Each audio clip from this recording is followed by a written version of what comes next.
Good evening, ladies and gentlemen, and welcome to a news edition on Canal Algérie. These are the headlines.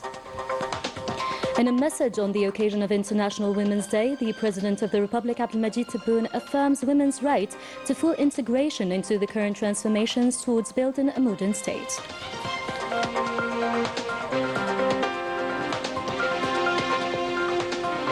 The President of the Republic, Supreme Commander of the Armed Forces and Minister of National Defense offers his sincere condolences following the deaths of two more officers in the crash of a military transport aircraft, bringing the death toll to 4. In Jilfa province, the Muhad Abdelkader Hospital has undergone a major rehabilitation and modernization project aimed at strengthening several departments, including hemodialysis and pediatrics.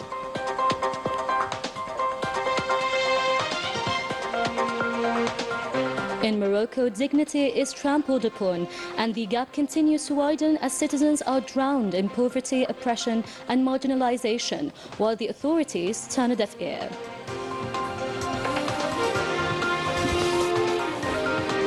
Welcome back. To begin, on the eve of the International Women's Day, the President of the Republic, Abdelmadjid Tebboune, addressed a message this Saturday, and it reads as follows. Algeria is thriving with your support, and at this stage is moving towards enshrining women's rights to full participation in the dynamic of the current transformations aimed at building a modern state.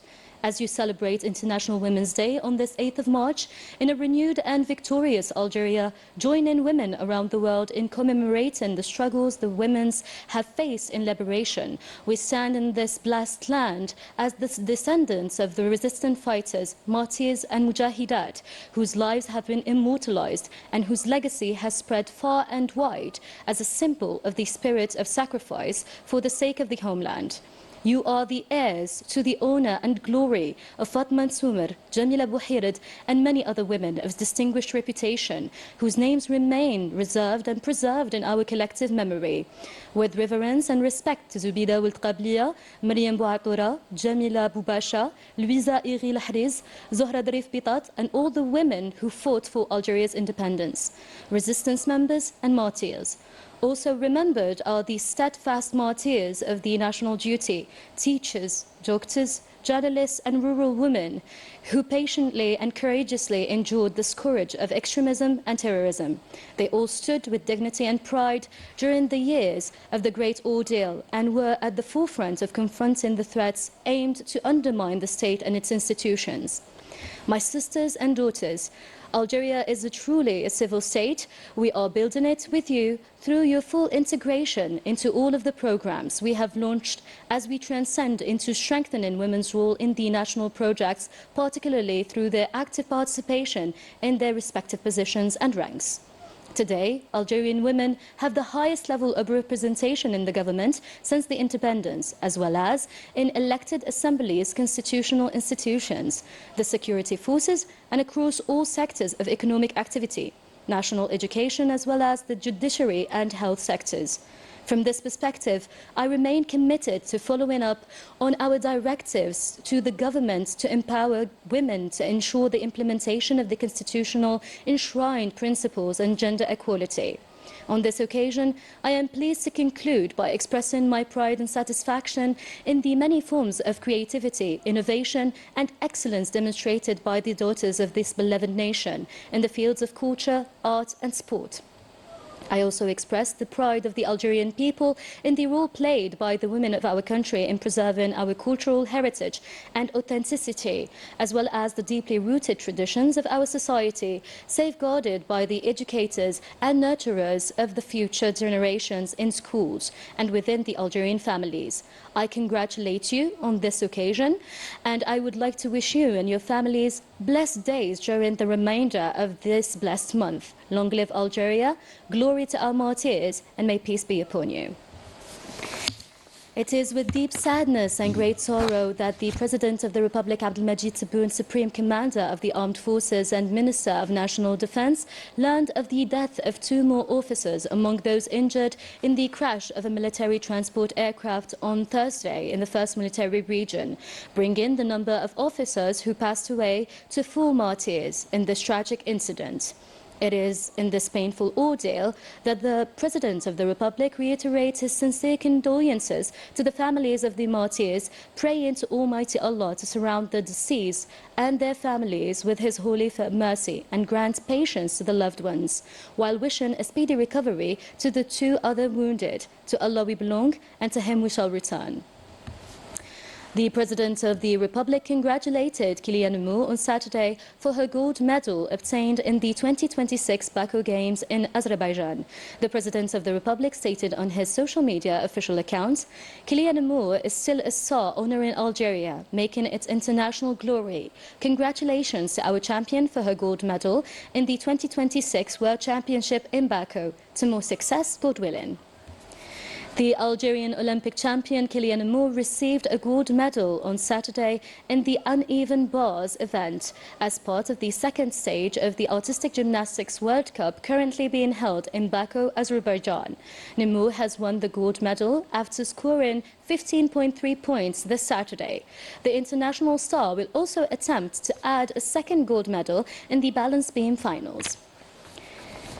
During these painful circumstances, Army General Saeed Chingriha, Deputy Minister of National Defense and Chief of Staff of the People's National Army, also offered his sincere condolences on his own behalf and on behalf of the personnel of the People's National Army, and expressed his deep sympathy to the families of the martyrs, praying to Almighty Allah to give them strength and courage and to grant His great mercy on the deceased.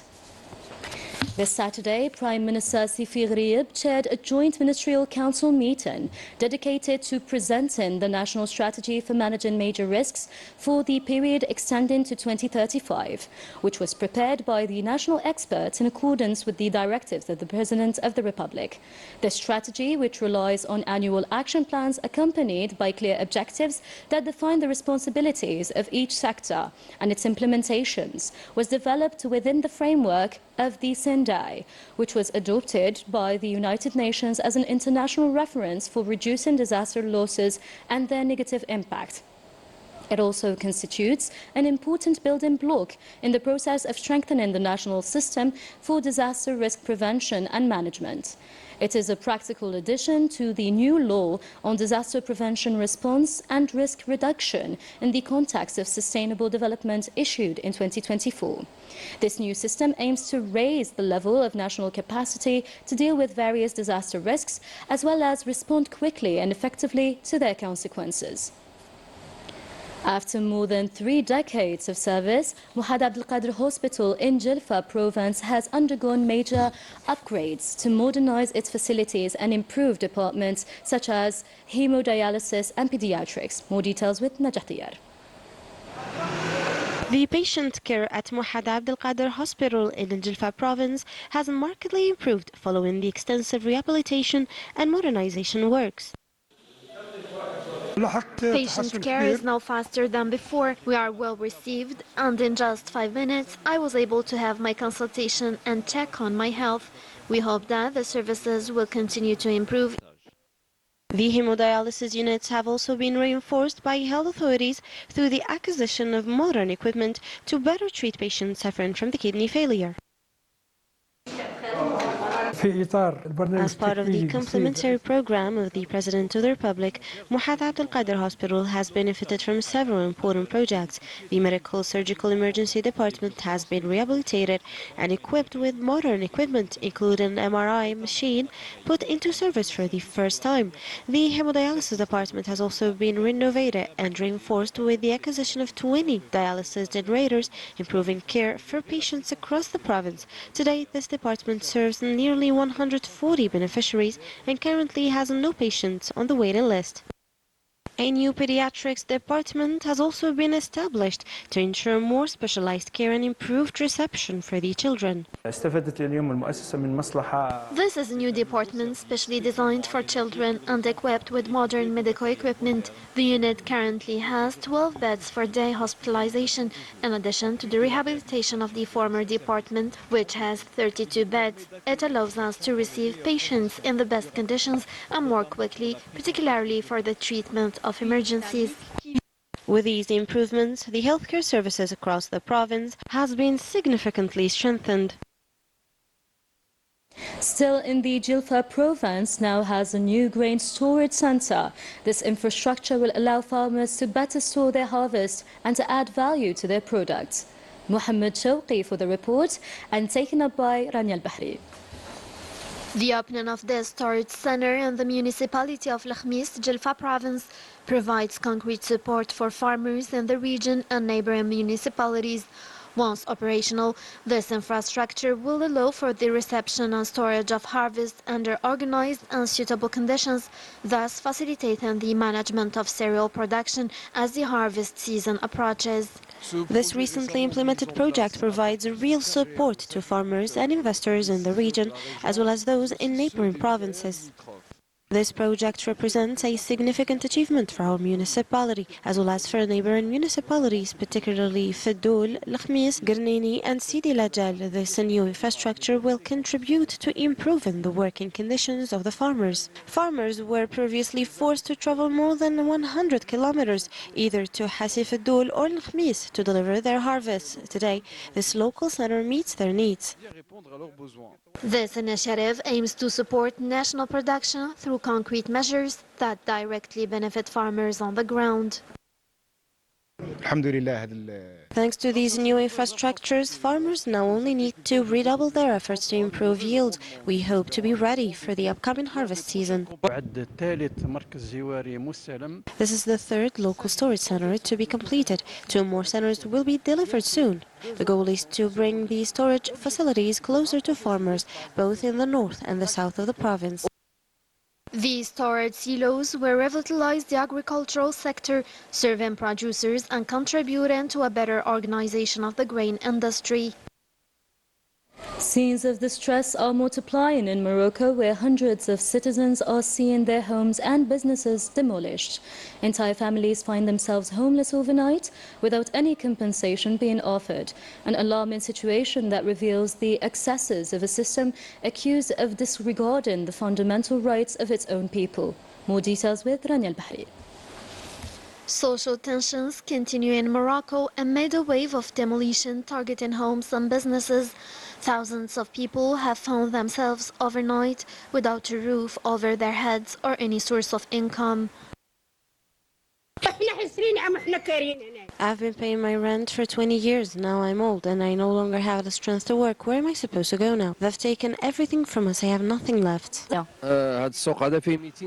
This market with its 269 shops has been completely razed. Now the shopkeepers are left without any alternative, deprived of their only means of subsistence.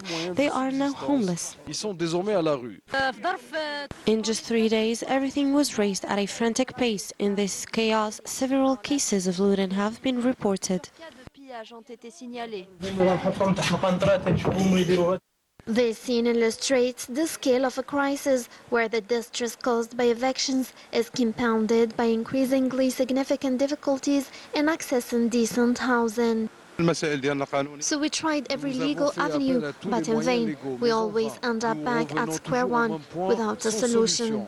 At the heart of this social crisis, the most vulnerable remain defenseless, evicted, deprived of compensation, and without any alternative. Moroccans are paying the heavy price for a system that despises them. Ladies and gentlemen, we have reached the end of this news edition. Thank you for following Canal Algérie. Stay tuned and see you tomorrow.